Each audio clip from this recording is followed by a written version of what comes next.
constantly shifting through the time-space continuum, Metron's three disciples observe the universe from the Mobius Couch. You can dance, you can jive, having the time of your life. Oh, see that girl, watch that scene, digging the Mobius Couch, a time-space interdimensional vehicle from which your three hosts oversee the world of comics and comic movies. And so, people of the world, welcome to the Mobius Couch. I'm Alessandro, and as usual, joined on the couch by Patrick. Hey, Al, how's it going? Hey, everybody. And also joined by Joe. Hey, guys. Also, hello to everyone else, I guess. We've never addressed the viewers, and they are viewers. We shouldn't. We have like 8 listeners, so why bother? We want to include them. I mean, we can argue whether or not they're viewing or listening. But I'm always very awkward when I say hello, so I don't really know how to do it. Okay, so let's stop. Let's just stop. Hey, Patty. Stop it. Brothers and sisters, we are here joined together today to discuss the mighty Thor. Yeah, God of Thunder. Thor, God of Thunder by Jason Aaron and Esad Ribic, however you pronounce that. But it's the arc that features Gorr the God Butcher, who's going to be in the movie. So we're going to talk about that. Yeah. Well, so we're doing the first 2 arcs, though. We're doing the God Butcher and God Bomb, right? Or is that what's the second one? Whatever. The issues where he fights the God Butcher. It's all blurred. Oh, fair enough. Yeah. Well, when he first fights the God Butcher. It's 2 arcs, Al. It's 2 story arcs, yes. Yeah. But yeah, so we're here to talk about that. Who wants to start? Patrick, do you want to give any kind of, you usually do the background research on introducing the comics. Do you have anything to say? I can get, so I'm going to be, spoiler alert, I had a lot of fun with this. So I can go right into it. But, yeah, I didn't do, just Jason Aaron. I kind of feel like he has kind of been given responsibility over the Avengers because I think he's currently he is the main writer on the current run of Avengers from 2018, and then he did Thor. He's done a lot of Thor. He created Gorr the God Butcher, and I think he was also responsible for deciding to make Jane Foster Thor. So I would imagine the new Thor movie coming out draws very heavily from Jason Aaron's stuff. He did the storyline I told you guys about during the Moon Knight episode where Moon Knight kicks the shit out of all the other Avengers and steals their powers. So it's pretty good. So one quick note on Joe, you mentioned Jason Aaron wrote Thor for 7 years. Yeah. So when we planned to read this, the idea was let's read Thor God of Thunder issues 1 through 11, which seems like it should be very easy to do. But because Marvel has this insane issue numbering policy, there's 18 different Thor's 1 through 11 that Jason Aaron doing did, this and weird it's impossible thing to find. lately where they will like read, and I was texting you, I mean, this is basically our text thread, but like I was texting you guys and going like, oh yeah, they've been doing that for a while. It's basically why I stopped reading Marvel comics, because like, and I didn't stop, obviously I read periodically, but like I don't know where anything starts and ends anymore. Like it's so confused, and I didn't go to the comic shop enough to know that the next number 1 is like, oh, that one comes after this one and this one comes after that one. So I was just trying to like, hey, let me read some Guardians of the Galaxy. No idea where to pick this up. Or you get like, I'd get like issue 1 through 3 of something, and then I'd get issue 4 and I'd be like, what the hell? And I'm like, oh, this is a different issue 4. God. And it was getting so frustrating because I don't go often enough. I mean, if I went every week, it wouldn't be a problem, but like, it's so confusing. Yeah. And I got this from my library, and it was like, so everything, it was a bunch of different 1s through 15, basically. There was Mighty Thor, Thor God of Thunder, Thor Return of the God of Thunder, Goddess of Thunder. Everything was Jason Aaron. Everything was 1 through 5, 6 through 11, like 18 different versions of it. It's insane. Like, let's just, if it's one author, let's do like 1 through 80. And then you know where to start. Marvel. Or even why not just keep the numbering the same? If the title of the book doesn't change, why restart it? That's another thing. The titles would subtly change. It'd be like sometimes. I know, but they change.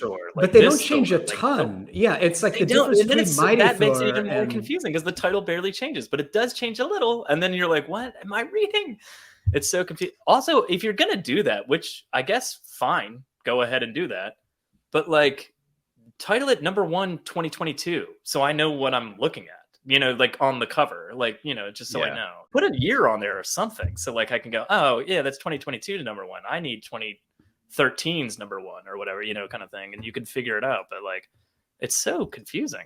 But sometimes they don't change the title at all, because X-Men, X-Men's restarted at least twice, and it's just called X-Men. When DC renumbered their stuff after New 52, that made sense. I was like, they did that once after how many years, but Marvel does it sometimes every year, it seems like. Even DC, DC will do it when there's a big like reset.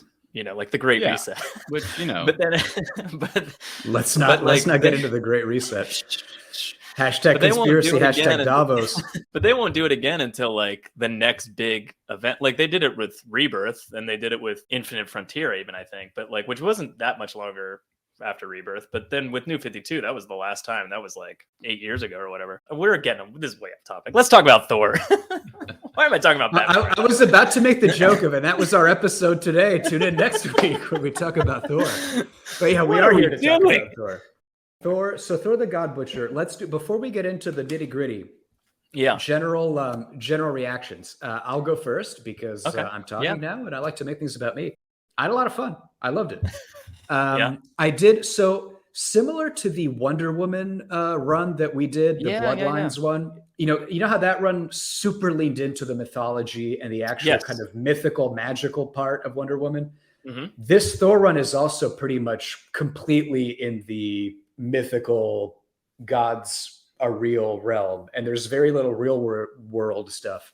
Yeah, so I enjoyed that too. Yeah, I liked the kind of the art. I thought was appropriate, and it was kind of this 80s sword and sorcery Frank Frazetta like art that I thought was a lot of fun, like very Conan the Barbarian kind of art style overall. Gorr, we could talk about later. I think he's right.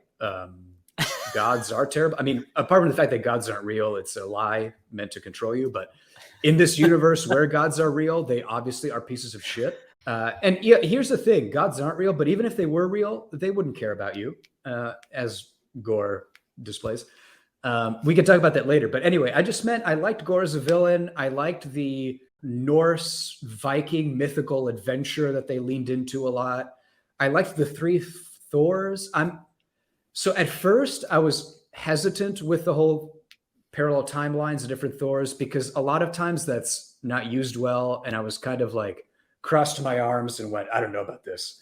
But I did like their different personalities and their interactions. That almost speaks more highly of it that you went in with like a negative, like, oh, how are you going to do this? Yeah, and then they still went, well, this is how. And you're like, oh, I appreciate it. So that's even better almost. Compared to some of the comics we've done, it's certainly not the most maybe thematically deep and engaging comic we've read, but it's a ton of fun. And like the bad guys are strong and scary and the good guys are heroic. And it was fun. I enjoyed it. So that's my take on this run of Thor. My assessment is almost the exact same as yours. I thought it was a lot of fun. I thought the art was great, and I thought it played very well to that setting of the mythology, especially with Shadrach. Like he would be able to draw characters in a way where you could really see the insanity behind their eyes. Gorr is also his character design's fantastic. There's a couple panels with Gorr and just the intensity behind his gaze. If he's like looking at the camera and you're just like, oh, yeah. The other thing with Gorr is like when he turns his eye, there's a few panels where Gorr will turn his head really fast. And he does that thing where it's like two small lines that move with only Gorr's pupils. And I think his wife and his kid both do the same thing when their head turn. Little touches like that made Gorr very creepy. Out of your point. Speaking of Japan, this very kind of Akira anime sort of. Totally. The line tracing. Yeah, that's true. To your point, the three Thors, it did get a little bit confusing for me between Avenger Thor and Young Thor because sometimes the transitions weren't too clean, where you'd go from a scene with Young Thor, then all of a sudden with Avenger Thor, and they looked similar enough to me where it would take my brain a second or two to figure out what happened. However, he did do a good job of developing as three completely different characters. Like they had three distinct personalities. The way they interacted with each other was very funny, and I had a good time with it. I didn't really care about who Gorr was. I thought they did a very good job of teasing those first few issues about what Thor's history was with Gorr. I was interested to know what happened in the cave, but as far as like Gorr's backstory, wasn't too pressed to know where he came from. So it wasn't like, it was a fun comic book story. Like, it had everything that I would have loved to see. Like, everything I read comic books for back when I was like a teenager was just amplified in this storyline. So yes, I agree. It was a lot of fun, but it's not necessarily something that was gonna make me think about the story for the next several weeks, like some other stuff we've covered on here. I liked the fun of seeing, again, the future versus the past was handled well in the sense that they would interact. I think there's a throwaway line kind of towards the end when they're like, we saw each other and we met each other, but now that everything's done, this will fade from our memories and we won't remember having ever met each other, kind of thing. And I was like, I love that part. In terms of the art, I think he's fantastic, you know? And so he did this story specifically in the setting is perfect. I thought the art really he's really good at doing the barbarian stuff, but also I thought he did good jobs with all the space stuff. And granted, those were basically like ancient cities floating in space, but at the same time, like, he did a good job doing like the, you know, space stuff. Like, future Thor would look as cool. Granted, it's basically a Viking Thor, but you know, like, it looked as cool as the back in time stuff. But he did a great job drawing a bunch of Vikings running around with young Thor, and that was awesome too. Like, I really appreciate all the. It's funny coming up. We had just done Legion of Superheroes recently, but like the scratchiness of it, like all the pencil lines. There's a lot of pencil lines, and they left a lot of inking to. That was like true black. Like, so even if there was a black space in the panel, a lot of the times you could see him scribbling the black space in, you know, like kind of thing. It was just pencil marks or hash marks, and it was like when something was truly black, it was usually reserved for Gorr's weapon, you know, or anything that had to do with Gorr's like abilities. And I thought that was really cool. Like, just even the deepest shadow was still like, you could see him scratching the pencil, like to get those shadows in there, you know, kind of thing. And I thought it was very interesting, the choice between when that would happen and when it wouldn't. And one thing to a point you made, Joe, about the kind of the space part and the space cities and all that. One thing I liked about it is how it took. So basically, it constructs this universe where pretty much every planet has a floating god city of gods who don't care about the inhabitants of the planet. Yeah. But I loved that kind of how they played with like a prehistoric human idea of godhood, but put it in a sci-fi universe. In a sci-fi universe, every planet has this floating city of beautiful gods who don't care about the inhabitants of their planet. Mm-hmm. And I just thought that was kind of neat. I thought that was kind of a really plays on that idea of like of just us on Earth going like, well, why doesn't God stop my dad from dying from cancer or whatever, you know, like kind of scenario, right? Like whatever you're praying for. Ancient Sumerian idea. It just expands into the whole universe. I liked that. Depressing and also hilariously awesome. I thought it was kind of an interesting way to subvert this kind of like ancient human ideal of godhood, but taking it to a sci-fi universal level was sort of funny. So my overall take mirrors you guys. I love this story. I thought it was great. I thought it was well written. Thought it was beautifully drawn, and the weaving in of the stories from all three sections very early on was every other page was basically like what was happening with old Thor, what's happening with the young Thor, and before you even really know what's going on, and then like as the story unfolds, you start to go like, oh, I get it. And then Gorr specifically having access to the time stream and like messing everything up, and you're like, this is very interesting. Yeah, I like this story a lot. It was really good. I'm really interested to see as it moves forward or as the movie comes out, like what? I mean, I know they're taking some of this aspects of the story, obviously, and putting it onto the screen, but like how this fits into the MCU is going to be interesting to me. Or how much they really take from this story. But I thought it would be great. This would have been a good movie or a trilogy of movies like on its own, you know, like kind of thing without being involved with anything. You know, I wonder Marvel if should just take a page of DC's book, just make multiverses of characters.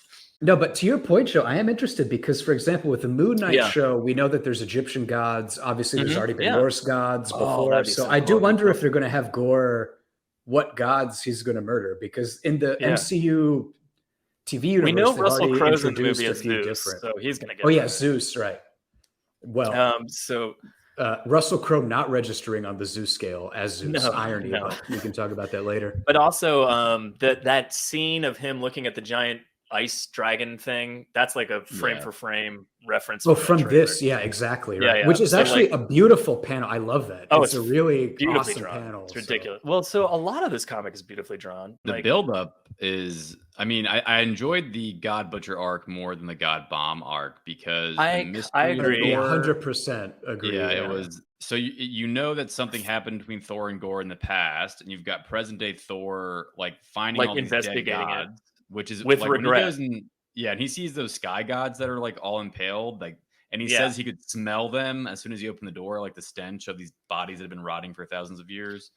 But like I think there's a panel where we finally get to the cave, and it's like panel side by side of young Thor going into the cave for the first time, and Avenger Thor like reapproaching the cave again.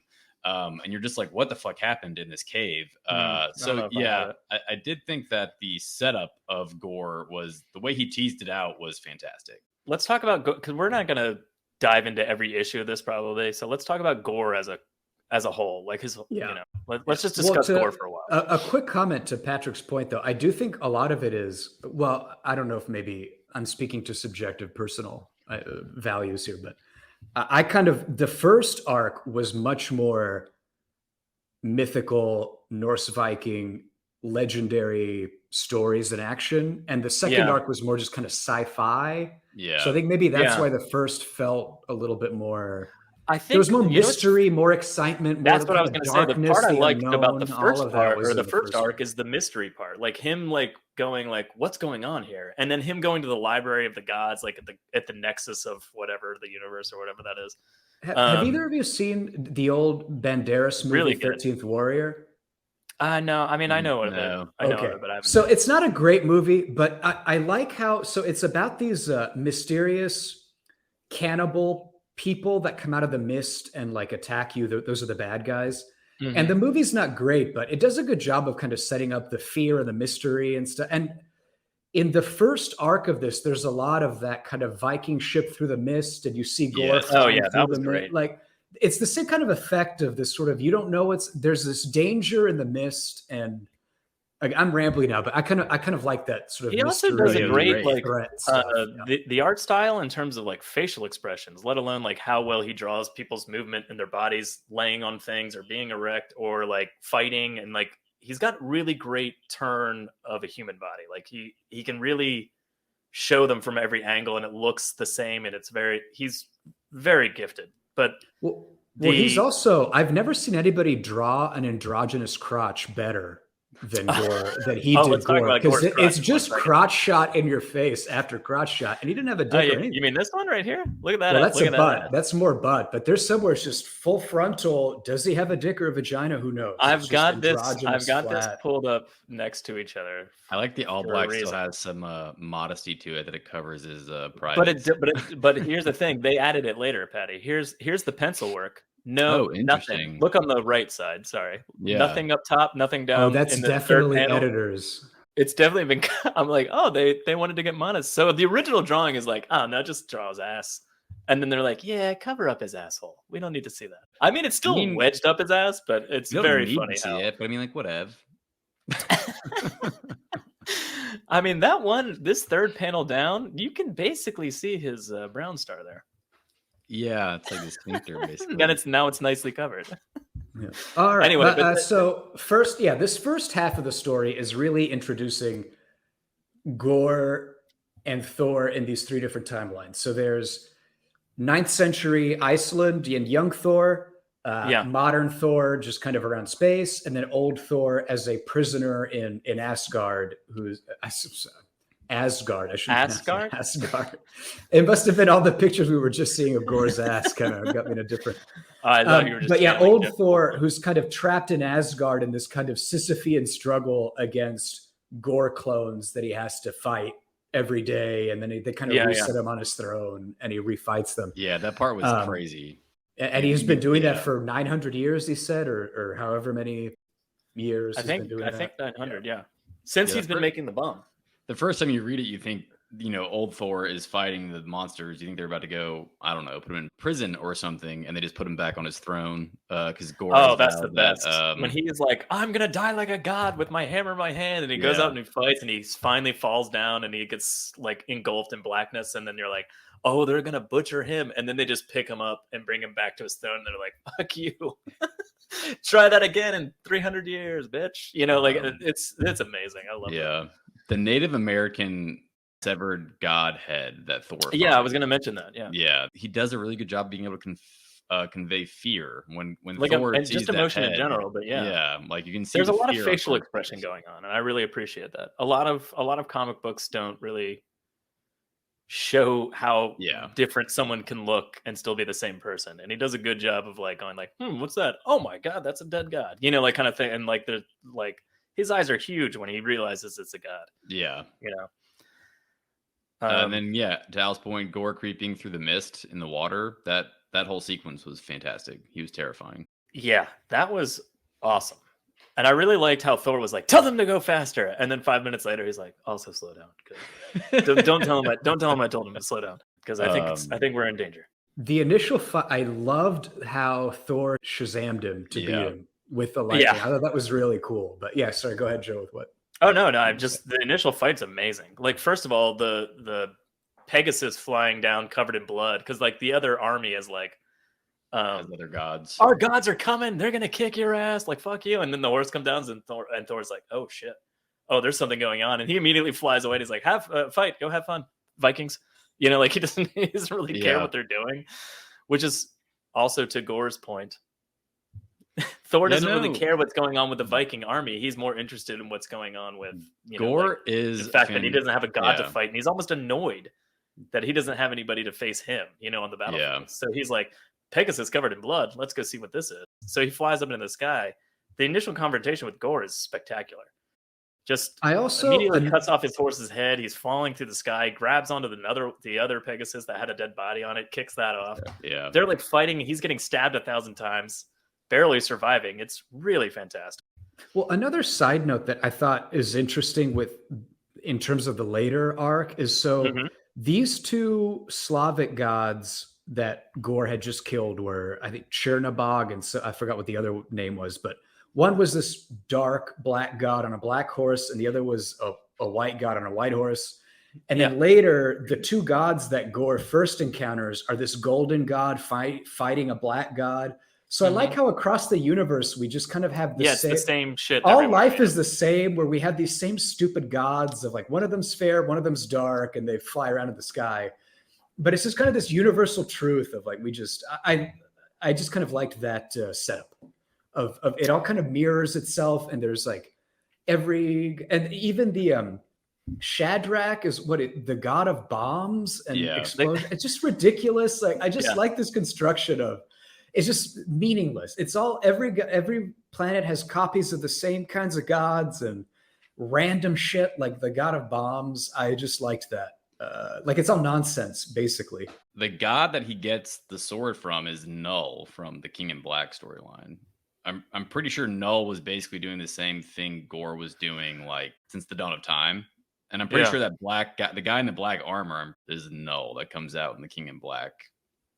So what's the King in Black? I don't know what you're talking about. I have no context of that. They do mention that his weapon was like an older weapon that was using it. Yeah, he explained it at the very, very end when Thor has the weapon. He's like, this weapon was meant to be held by a god, not you, kind of thing. And then he goes, but you weren't wrong. It was meant to kill gods, kind of thing. Yeah. Like, so he has a comprehension of what it is finally at the very end. They don't really go into much more detail though. Well, this was written before King in Black. So King in Black was the big Marvel crossover event from, I think, maybe 1 or 2 years ago, where Venom is the main character. So Null is the god of the symbiotes, and so I did know it was. I was going to ask you guys how much you knew about the connection to the symbiotes, because I don't know. Yeah. I know it's connected to them. I just don't know what. Okay, but the weapon was very.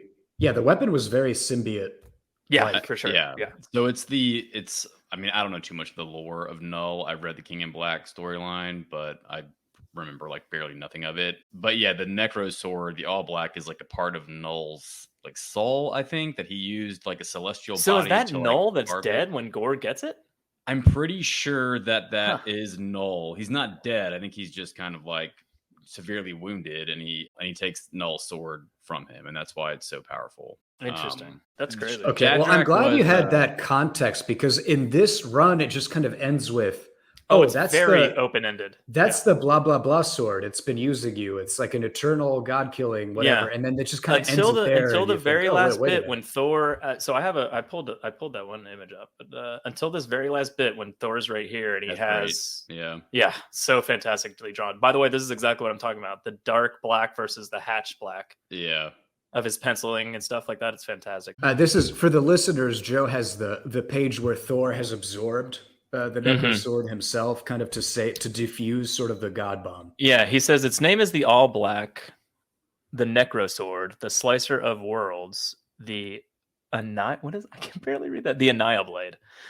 It was meant to be wielded by a god, but you were right about one thing. It was also meant to kill them, and that's kind of the thing I already mentioned. But aside about the art again, the way the staircase fades is I pulled this aside just for that. Like, it's all black where it's inked in, like where it's black at the top here, and then the staircase fades away to the hash marks and stuff. And I was like, the way he does that throughout this entire book is really, really great. All right, so what are a few more bits from the first arc you like before we move into like the second arc? So Thor, when Avenger Thor, current day Thor, when he's approaching the cave to confront Gorr, he's talking about how he's been alive for so long and he can't remember the first person he fought. He can't remember the first person he kissed, but he'll never forget this cave. Like, that was terrifying. So it was. By the way, did you feel like you got a satisfying explanation of what happened in that cave? What happened? I don't feel like I did. What happened to Thor? No, yes, well, he basically almost killed Gorr, but then he kind of teleported out and then melded even more deeply with the sword. But what is his own trauma from? Just the torture that was going on? Because I was. He was tortured for days. No. I know. For days. Yeah, and he was, and a long time. I mean, he even says like, I've tortured this god for this long, and I've tortured lesser gods for less than half that time. This is the longest anyone's ever lasted. And then later on, he goes, wow, you've lasted for X amount of days. And I want to say it's like 5 more days. It's like 19 versus 15 or whatever. I think he's 17 days. And I think he said something about like the god that survived the longest was 9 days. And he had so Gorr, I wish I could find that panel real quick, but he had a great line about something like, I tortured a god of torture. And after 9 days, he begged me to kill his family or something. That's a great line. Yeah. And Thor had been in there for like 13 or 14 or 15 days or whatever it is. But so like obviously that's a huge deal. But like it didn't like show a lot of it, and it didn't like there was no like revelation to be had. So other than like, I guess I was like, what's going on in the cave? And when they showed me, I was like, is that all?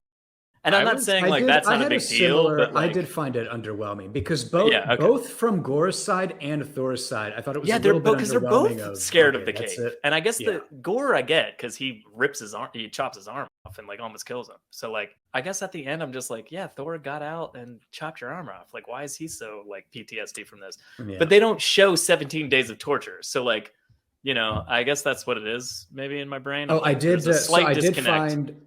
I did find the line. I once tortured a god of torture. After an evening alone with me, he told me where his own children were hiding.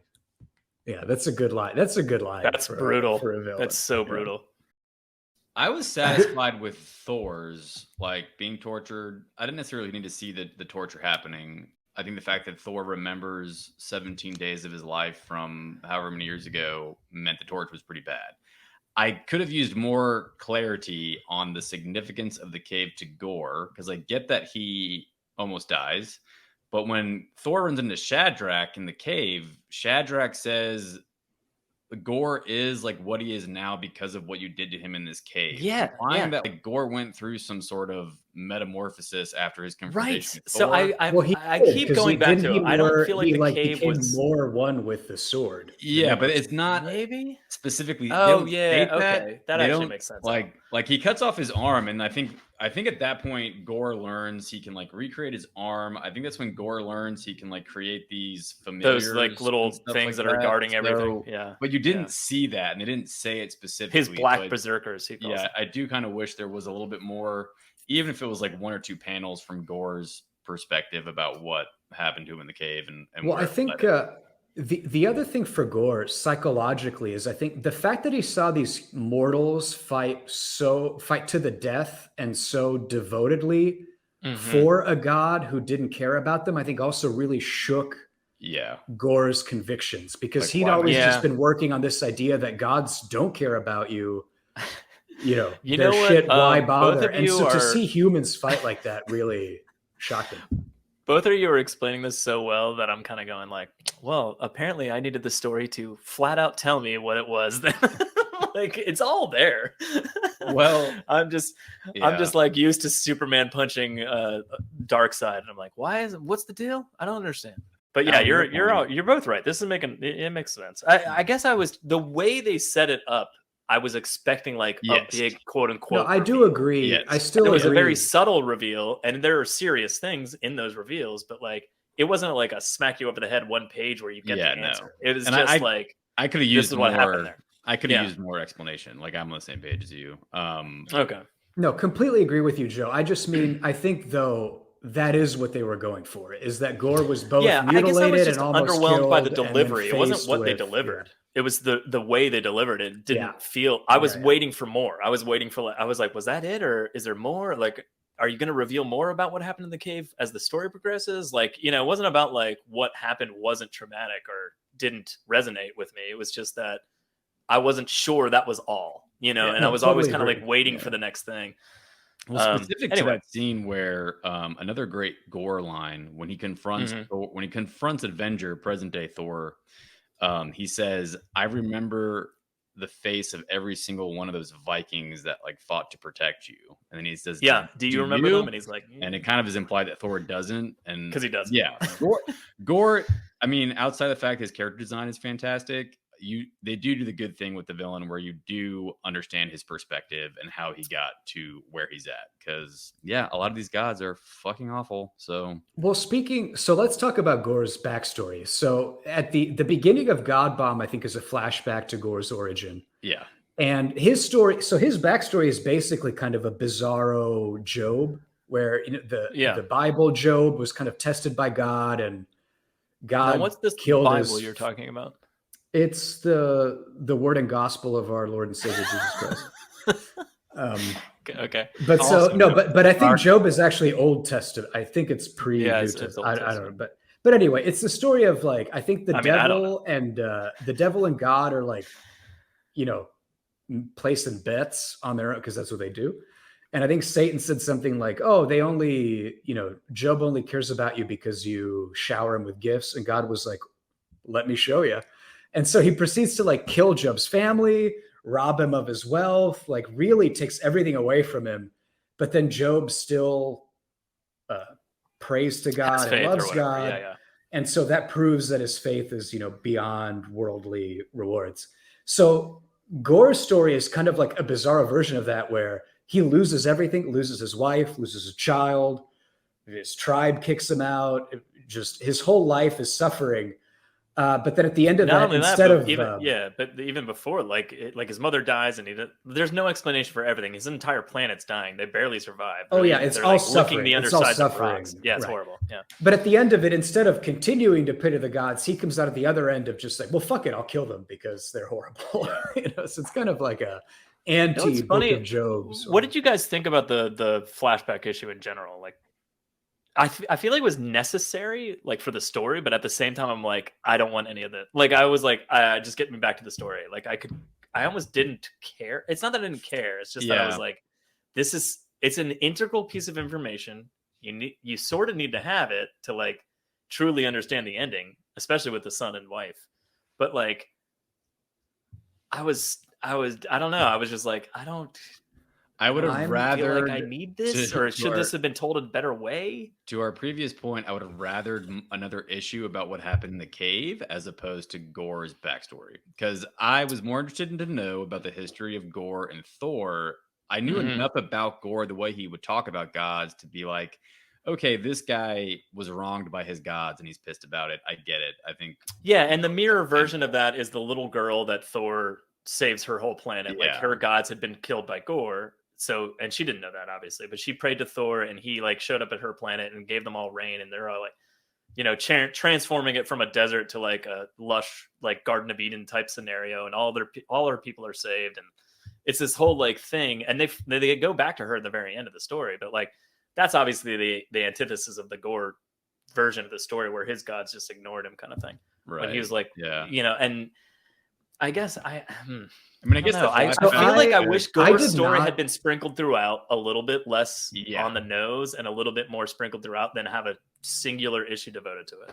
Yeah, so I did not like this issue, but I'm also the wrong person to ask because I hate just spoon-fed exposition. Well, Peter Pan also is a child. He's a groomer, but let's not talk about Peter Pan.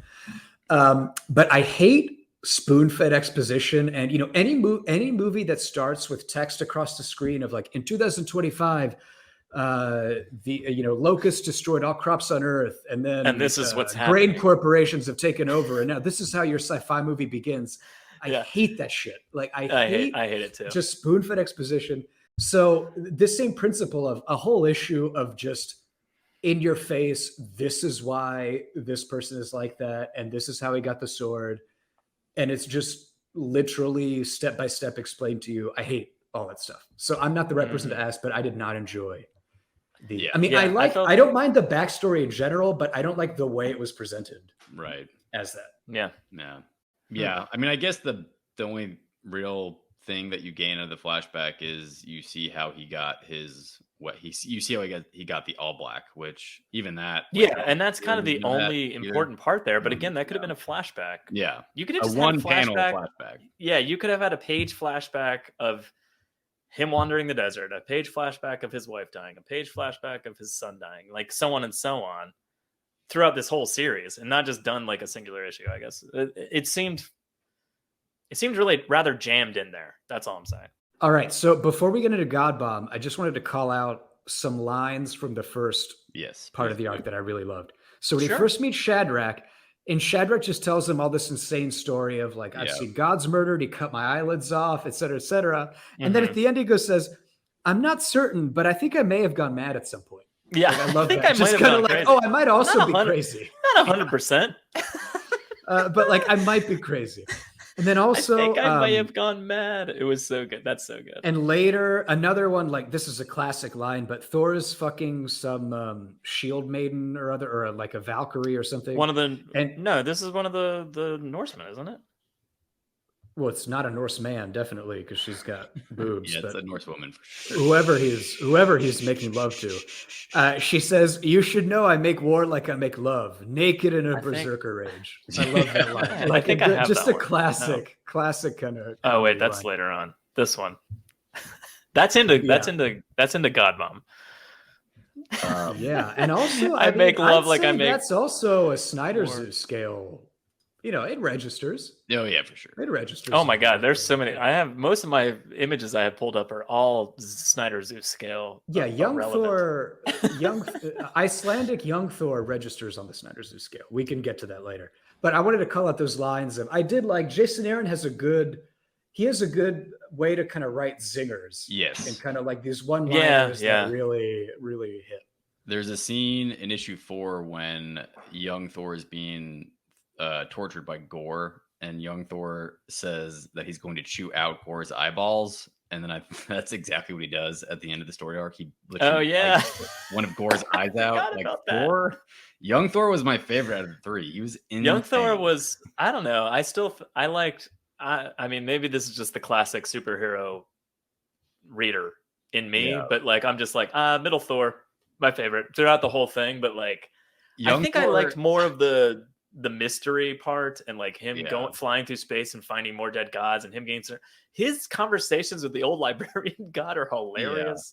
Like it's just little stuff like that. I'm like, I fucking love his reputation with them. Like they know him, but they're also like, you're an idiot. Like, why are you in the library? You know, kind of thing. Like there's so many funny things like that.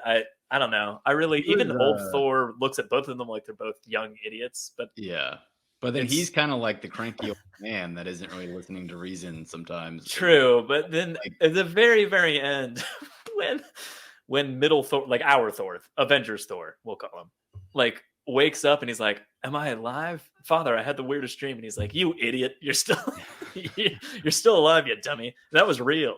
But he basically goes like you're just a young kid. You don't know what the fuck you're doing, kind of thing. Like still, and it's pretty funny. It did seem like Avenger Thor was the adult in the room. No, I don't. Yeah, okay. Definitely. But let's talk God Bomb. So to get to God Bomb, basically Gorr murders a bunch of time gods and makes a time portal with their blood, and then he goes somewhere with that to create a God Bomb, and that's kind of the beginning of the. Yeah, it does. God Bomb was okay. I like the God Butcher arc more. It got a little bit convoluted with God Bomb. I think they did a good job. God Bomb does have a good bit of nonsense of the kind of plot of just sort of like, we're here now, don't worry about it sort of plot. Yeah, we also that too. That's when they time start travel. There's time travel that's when they start delving into the time travel there's stuff. A lot and of that's like, when you're we've constructed this thing and just like, don't worry about how we got here. Like we're here. Yeah. There's one, especially the worst was, I don't know if you guys noticed this, but there's a part where young Thor throws a bomb at the God Bomb. No, young Thor. Oh, young Thor. Throws a bomb at the God Bomb, and there's an explosion. And then the next scene is off planet in space. Young Thor is weirdly there somehow. Yeah, and there's nothing in between. Okay, well, it didn't. I just think like it could have been handled a little bit more smoothly. Of wait, why is it here? No, that made sense to me. I thought that was funny. Like he tried to blow up the God Bomb, it didn't work, and then they're like, what happened to him? He's destroyed, and then they're flying to the planet. Old Thor and Avengers Thor are flying to the planet, and suddenly young Thor's like floating through space. I thought that was hilarious, actually, in the sense that he grabbed a space shark and attacked Avengers Thor with it. Avengers Thor getting smacked in the face with a space shark is maybe one of my favorite panels. I think I've got it right here. Wait, yeah. I also did. This is great. Look, he just hit in the head with a space shark. Young Thor is my favorite Thor. Snyder Zeus. That's the Snyder Zeus scale breaker right there. Young Thor putting that little corset on. Well, I don't know about scale breaker, but I mean he's scale breaker. Look how thick. Oh God, he is thick. He is thick. Do you guys want to get into? Do you pass the Bechdel test? I mean, not the Bechdel test, but Snyder Zeus scale. Do you want to do it Snyder Zeus scale right now? We can do it. Let's do it. Okay, so all right. So I have so much evidence, Al. All right, but people we know register high on the Snyder Zeus scale. By high, I mean 5+. All right, Jack Reacher, Chris Hemsworth, and Thor: Love and Thunder. We know register high. I haven't seen it yet. I mean, I've seen the trailer. So where does young Thor? He's definitely above a 5, I think, on the Snyder Zeus scale. Yeah. Let me quickly go through what I got here. But so look at that. Look at him trying to lift that hammer. Look at that. Those are Snyder Zeus arms. And there's good definition too. It's not just bulk. There's low body fat on that. Yeah. But I think he is pretty thick as well. Like, I don't think he's as cut as Chris Hemsworth in Love and Thunder, because I don't know. You mentioned that. You mentioned that before. Well, so this is Avengers. With this scene, with this top panel. Yeah. But look at this, almost last panel right here with the woman having the towel around her waist. Like, look at that guy. The silhouette looks like there's good definition. He's also got some thickness to him. I mean, but it's all muscle. Yes. All right, hold on. It's a different build from I would rank more. I'd give him an 8. I'd give him an 8. Yeah, I mean he's up there. Look at that guy. Look at that young Thor. Look at that young Thor. That's ridiculous. That's on the Snyder. That's an 8 on the Snyder Zeus scale. Look at him. So then is Gorr on the Snyder Zeus scale? Avengers Thor? He's too skinny. Well, look, you go back. Oh no, he is. Gorr kind of looks almost as big as Thor in that panel. Gorr? Go back. Yeah. Go back. No, Which he's one? way skinnier. When he's getting his arm cut off. Oh, sorry. But he has weird hips. He has weird hip structure. Well, he's also an alien. Yeah. Wait, do aliens register? Of course. Well, technically, Zeus is an alien, right? Look at that! Look at his arm in the bottom panel, though. No, he's not on. He's not on. He's like a 1. He's like a 2 or a 1. No, he's like a Ryan Reynolds in Blade Trinity. What was that? A 3 or a 4? What did we say that was? I don't know. Yeah, you were registering other humans. You know what? Gorr You've really dropped your ability to allow people on the scale, and I appreciate it. Well, because you crucified me over it last issue. Because the scale was meaningless otherwise. Okay. Well, I mean, after that fucking curb stomping I got on the last podcast, All I'm right. just What about over it now, Avengers Thor? Where everybody. does he rank on the Snyder Zoo scale? So He's wait, lower. He's like maybe a no, 5. No, he's maybe a 5 or a 6. He's He's lower than lower, young yeah. Thor. He's lower. he's young. He's lower than young Thor. Yeah. Yeah, yeah. Look at this. Oh yeah. Look at this. Look at this panel. I'm Yeah, Get young the honestly fuck outta here. Still bigger. I'm not impressed by that. First of all, he's already melded with the Necro Sword at Look that at point, this. so Look it at does this. that point you're cheating because you're not fully yourself. No, he's not. He's killing the Necro Sword. He's as already we speak. part symbiote. That can't count. Nonsense. Anyway, this run has some strong Snyder's Zeus readings. Does this Yeah. pass the Bechdel test? The Bechdel test. Does it though? So the granddaughters Yeah. don't. Do Yeah. they ever really not talk about men?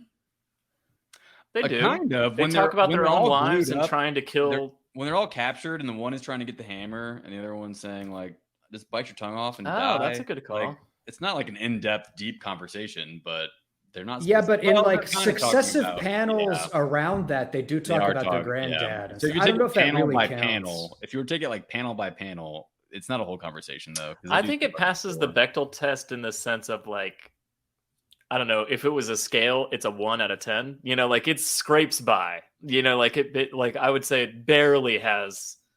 You know, I'd Barely. honestly though,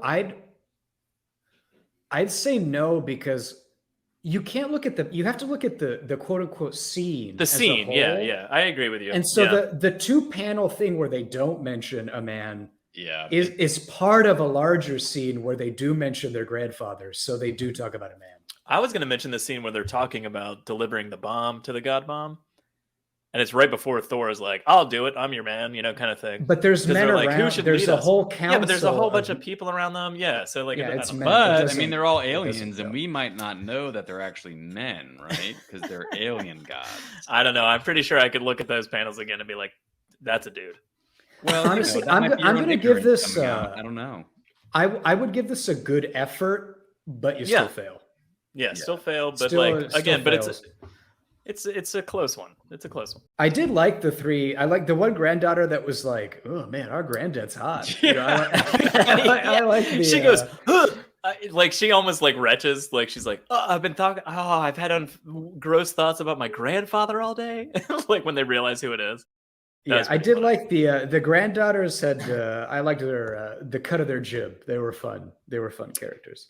The entire secret vault filled with mead and wine, or ale and wine, I thought was hilarious. What do I got here? That might have just been a.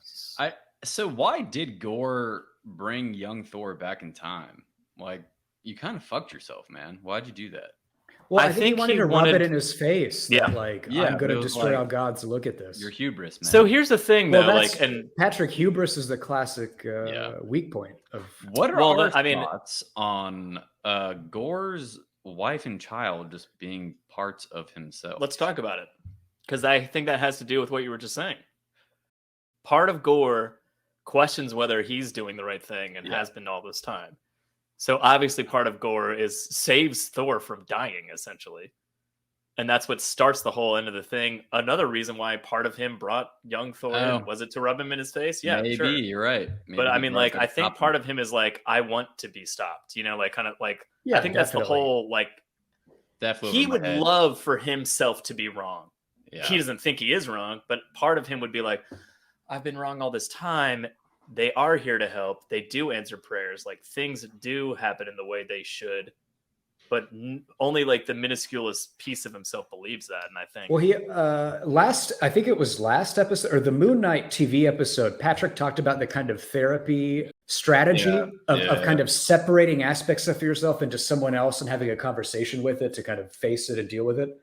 And I mean, this is kind of maybe what Gorr is doing, like by literally separating a child and wife from himself as Yeah. kind of two aspects of what he believes and what he's thinking, but externalizing it Yeah. and facing it as if it were a different person. And it's almost like Could his be sort of son, what's going now on. that I think about it, it's almost like his son is the naive part of Gorr when he first started his mission that still has the clarity to see how fucked up it is. And then his wife is like infatuated with him. So it's kind of like his wife is his infatuation with himself, like patting himself on the back for all the insane shit. Yeah, I also don't think he knew what to do once he was done, which is why even though he would have loved to like have his family with him after he was quote unquote done with his mission of killing all the gods, he wouldn't even know what to do at that point because it's been so long. Which is sort of why I think that's sort of why his wife like confronted him and like he killed her, like right before his the wife. end. His wife also, well, she called him a god, like direct, but also speaking about it being overly direct about Thebes. I mean, his wife, I think, actually just says, "What do you plan to do after?" She's like, "I can't wait until after the bomb," like kind of thing. And he's like, "Yeah, about that, I don't know what I have nothing. You won't have a reason to exist, and therefore you won't, and therefore." Let's have a fake argument that I made up in my own head, and you're going to speak with me as a puppet, and then I'll kill you. I did like the construction of the part of him that was still kind of naive and doubted his mission. He made into his son, into that, and and especially viewing like that Oedipal construct of sons eventually defeating and overcoming parents. Like I thought that was interesting. Yeah, and the other weird part that I thought was also interesting is the part of Gorr that is into his mission and thinks he's great. He externalizes into a sexual partner. Like I thought that was kind of like I'm fucking myself into how honestly, great I am. It was it was kind of an interesting construction there. Yeah, it is. Yeah, that kind of just hit me with like right before you said that. I was like, oh, because I thought it was bizarre that he was having sex with a piece of himself. It's a puppet. It's a puppet. Well, it's unclear because we've only seen androgynous formless crotches. So who knows who's fucking what? We don't know how. It could be some Rick and Morty type weird stuff they do. But yeah, it is. What are those tentacles for? The part that you would assume has at least had sex with once if they have a child. Like it's implied that there's some sort of sexual attraction there. Is the part of his identity that is kind of this wild fanatic that wants to see all these gods dead. It's like he's become a religious zealot. He's like a religion of one. So he is a god. They make that point numerous times. He's an immortal being. Yeah, that's one thing they really hammer home is the whole like don't stare too long into the abyss or become the monster that you hate. And they're like multiple times they're like, don't you see you've become a god that you hate? Well, yeah, but to get rid of like what he sees as evil, he has to become it. Like that's a hero's tale. No, of course, but I mean, but it's very like on the nose of don't you see you become the very thing you hate. Yeah, they do hammer that point home a few too many times, I think. Yeah, because he has the conversation with Volstagg or whatever. I felt like that was not needed. His wife calling him a god and him. The wife one was fine, and then I think there was one earlier, but not the Volstagg one. Maybe I'm mistaken. Maybe one of the Vikings? Does one of the Vikings say it in the cave? Oh, maybe. I don't know. I feel like it happens 3 times, and you're like, once was enough. It could have just been the wife. She'd have been like, "You are my god," and you would have been like, that would have been enough. But it wasn't too bad. It wasn't like, I mean, it was on the nose, but it wasn't like took me out of the story or anything. Like I wouldn't take away from it for that. Going back to, I really like the corset young Thor look. Yeah, I don't know where that comes from. Like, did Viking warriors used to just wear corsets? But it's a good look. It really accentuates just the it's a leather armor part. Yeah, it's like squeezing out the muscle into the top of your body. Yeah. You just wear a girdle. Makes you look real good. But so anyway, long story short, the god bomb goes off, but Thor absorbs. He kind of like sort of Dark Knight Batman dies for the sins of God. I love he how takes on the whole bomb for all gods, and with a hammer. Well, because the bomb's trigger is the all black, and Thor absorbs the all black out of the bomb, diffusing it. But it is like you hit it with a hammer. I mean, it was kind of funny. He had 2 hammers. I mean, for a Thor comic, I mean, I hope the movie does the same thing, because the MCU is perfectly set up for what do I do with this bomb? Hit it with a hammer for Thor. I mean, specifically. Oh, speaking of movies, there was when he beheads Gorr is super like when he just cuts off Thanos'. Oh yeah. That's a solid point. It's young Thor as well. He's like, we're done with you. And just with his axe, just bam. Actually, it's very. I think I have this pen. So he's like, it was the lonely little man. She helped you defeat the butcher, and then and just he starts screaming, and then he's just like, "Yeah, I'm done with that. I had enough of that. Yeah, I've had enough of that." Yeah, so I so wonder good. if that was sort of the inspiration for Endgame and how he killed. But it kind I of reminded wonder me of if that. I wonder if it was because I don't. Obviously, a confrontation between Thanos and Thor like that has never happened. So like on that level. But yeah, I wonder if it was because that's pretty funny. What do you guys think about old man Thor? We haven't really talked about him a whole lot, but we could talk about him a tiny bit. I mean, he's basically Odin. He's Odin.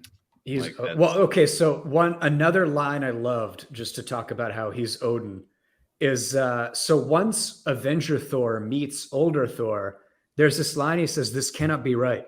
Perhaps this is one of those alternate universes that the X-Men are always going on about. Surely I do not grow up to become my father." Like, Yeah, I just thought that was hilarious. How he's like, there's no way I become my father. Like that can't be possible. I like old Thor when he shoots Gorr with the Thor Force. And I was gonna mention that. I even away. pulled up the panel. He's like, "Oh my gosh, I can feel it again," and then he just blasts him, and he lands like a planet. It literally says light years away. Yeah, moments later. Period. Light years away. I feel like old Thor had a lot of what I felt were digs at DC because he has a comment of like, "Did you go into the sun and become a space cop yet?" Like a Green Lantern comment. Yeah. And then the Thor Force is like the Speed Force. It felt very much kind of like a digging at DC and kind of like making fun of DC. But I don't know if I was reading too much into it, but because I just felt like those were kind of like clear Green Lantern and Speed Force. I like where we leave old Thor at the end of the story. I think that's very interesting. Like he has almost a more satisfactory conclusion because we know that regular Avengers Thor is just going to go back to being like, this is where the Thor comic picks up next week or whatever. But however, and then like young Thor is just like, well, that's the past. But they leave old Thor with this like hopeful epilogue of like, I've embraced all these gods that don't even, some of them were enslaved so long that I didn't even know where they come from. And like Asgard is alive again. And you've helped me do all this Avengers Thor and young Thor, kind of thing. Like I really liked where they left the old Thor character, like, cause his story was very dark for most of the arcs, but I think they picked his story back up though. Do they? Jason That's Aaron awesome. does. Yeah. I think he deals with Gorr again, but I do think they revisit his timeline or whatever. I mean, he was a fun character, but it was, as far as character development goes, I felt like they just he was minimal development, and that was for sure. That was the point. He's like supposed to be his dad. He's Odin now, basically. Well, also he's whatever. He's already developed. Yeah, he's old. Yeah. He's the wise one. Yeah. Yeah, the character development has happened already, Well, he's not very wise, but yeah, he's the older, cranky, somewhat wise one. And we've touched on him, but I think Shadrach might have left the biggest impression on me out of everyone in this comic book. Because he was great, though. He's only really. I enjoyed him, but yeah, he wasn't a huge. He's only in a few moments, but he's one of those characters where when he's introduced, they do a good job of being like, is this guy a villain? Is he working for Gorr? Is he just a victim of Gorr? You can't really tell what's going on with him. I love the bit of how he keeps saying he's the god of different things. He's like, I'm Shadrach, god of waterfalls. I'm Shadrach, god of like all these nice things. I'm god of butterflies and fairy tales. Yeah, and then when they reveal like, that, when the librarian is finally like, no, who the fuck are you? If you make me go find your like mythology book in this library, I'm gonna be pissed. And he's like, I'm Shadrach, and it's like, I'm the god of bombs, and it like cuts to like the giant bomb. But he cut his eyelids off, so Gorr cut off Shadrach's eyelids, so he can't close his eyes, and so he's just been wandering around this cave like this, just dark. Yeah. And the other interesting thing about him was when Gorr talks about Shadrach to Thor, he says, I came across Shadrach. He used to make bombs and just toss them into space, killing people. And they like would all laugh about it. And it's like they were blowing up stars, not even planets. They were blowing up stars and being like, ha ha. Isn't that hilarious? So Shadrach is shit. He's fucking terrible, and he's just a very scary. To me, he was just a very scary. I mean, that goes back to Al's. No, when you first meet him, he was Gorr was right. Well, yeah, Gorr was right, but no, Shadrach was a little bit creepy because he's so unhinged. It's a little creepy. Of like, what actually is? Should I be afraid? Like, is he dangerous? Who is this creepy? Yeah, person? He was a great addition to the cast, I thought. All right. I think anything else to say? Otherwise, I think we can kind of wrap up the episode. Yeah, sure. I really like. So again, I mean, we've kind of given our overall thoughts. I think we're pretty aware of where we all stand on these arcs and this Thor run. But I really like how it wraps up with like Thor going back to the little girl and like being like, I'm working hard to get every planet gods again, and like I'm gonna undo what Gorr did, kind of thing. And it kind of sets up like a hopeful standpoint. But I agree, and it overall, did. great. So yeah, Just even so though good. a lot of gods were maybe not so heroic, I did like how Thor was very much like he was pretty awesome and heroic. Like he is a classical hero figure. Like there's not a lot and to also really kind of gave him that opportunity to about him in shine this in that way for kind of the first time. You know, like we've never really seen him be a god and like care for people and like help people as a god. I mean, not as a superhero. We've seen it a million times. But going out into space and being like, "Oh, you need my help? You called for me. I'm here. Here's rain and water. I didn't know you. Like, why don't you have this? Oh, your gods are gone." You know, like the whole impetus of the story is a really interesting aspect of Thor we haven't seen before, and I like because especially in Marvel and Avengers contexts, so many of those arcs, like especially modern ones, are purely about them fighting evil for the sake of fighting evil, and like whether they actually directly save humans or help people is kind of like, yeah, who knows. So it is nice. It is kind of refreshing to see Thor care for a person and like go to help them and actually be a heroic in the sense of I'm helping a nobody. Yeah, and I think that's what I liked about it in that sense, because like the epilogue part is him. Like the little girl's like Thor, and she's like, little girl. He's like, little girl of Indigar. I said I would return to you, and I have. You prayed to me because your world had no gods. That is one prayer I assure you, you never need to have again, kind of thing.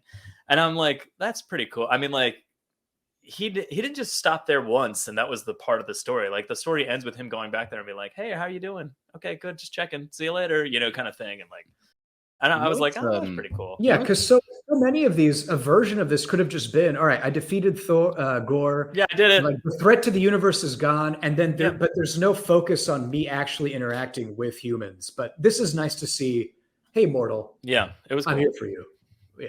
You know what's sad though is I read that scene. I knew it was supposed to be a touching scene, but I'm so fearful of religion that the panel of Thor and her looking up to the stars, and there's those kind of like blurry visions of gods watching over them.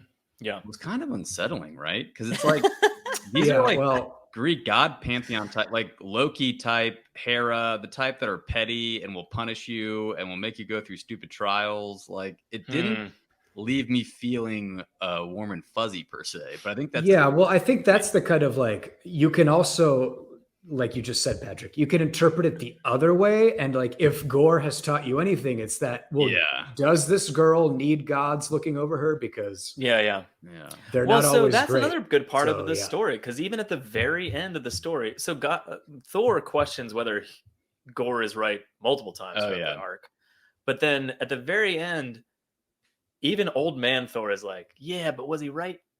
Maybe, you know, kind of thing. Like even after he's like, Asgard is better, all the gods are back, I'm gonna help them find planets to like supervise or like help out again, you know, that kind of thing. I'm like, I'm gonna like Asgard's reborn, you did all this, like, you know, congratulations. And then he's like, but also was Gorr right?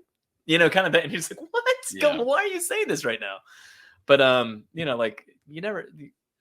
They leave that open-ended. So like I do like that aspect of it. Like so there's at least that part of it where you can interpret this last scene as like not warm and fuzzy and just going like, oh, well, that little girl's fucked, you know, like kind of like one of those is a god of mischief or something, and she's gonna fuck, you know, like it's a Loki and she's gonna have a horrible life. I think we're just presented with, well, here is one good god, and so you can either take away from it, well, we can build off that, or okay, well, he's one and the rest of them suck, and you can kind of take it either way.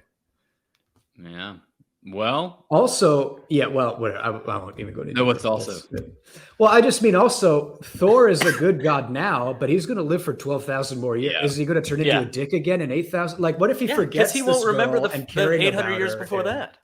Yeah, so it's easy now to say I'm here for you, but like in 900 years, maybe he won't even really remember that Oh, probably not. You probably won't remember this adventure at all. So yeah, hashtag the Great Reset. Alzheimer's. Hashtag Gorr was right. Yeah. Hashtag Great Reset. Hashtag Gorr was right. Gorr was right. Gorr needed the reset. All right. Well, I mean, I think that's a pass from you and me and Patty, Al, right? No, come on. I recommend the arc. I think go ahead. All right. Sorry. It's a fun arc. It's a read for me. You got to read this. It's good.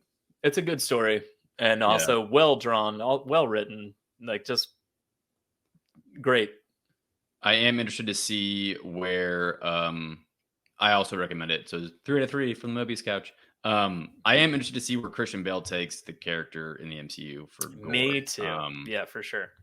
Curious. I think he looks pretty. Yeah, I mean, in the trailer, he just looks like Christian Bale with white face paint. And so I don't mind that. I don't. Well, I think it looks pretty different. I actually avoid. Also, no crotch shot. No dark. Yeah, is there going to be some like real like crotch wide open shots of his legs in this movie? I hope so. I'm not going to go. If not, I'm not going to buy tickets.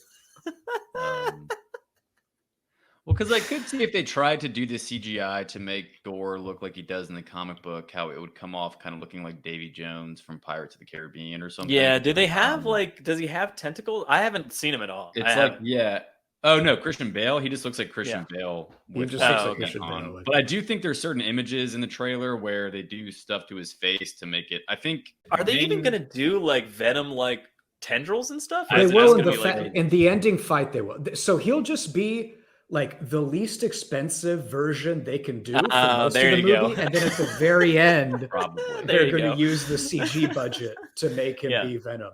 But I do wonder if some of the clips we saw in the trailer is like him before he got the all black, when he's just living on his planet, and then once he gets the sword, it starts rotting his physical. Maybe I'll go watch the trailer because I like to avoid later trailers. There's no real spoilers. I mean, I still have no idea what the fuck the movie. Yeah, but I mean, I don't know.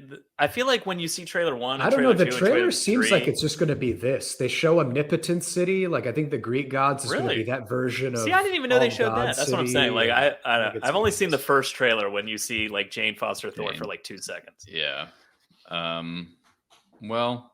Did y'all see Doctor Strange yet? Speaking of, all right, another cross-gender Snyder Zeus. Jane Foster looks ripped. She looks insane. In the Thor trailer, she looks good.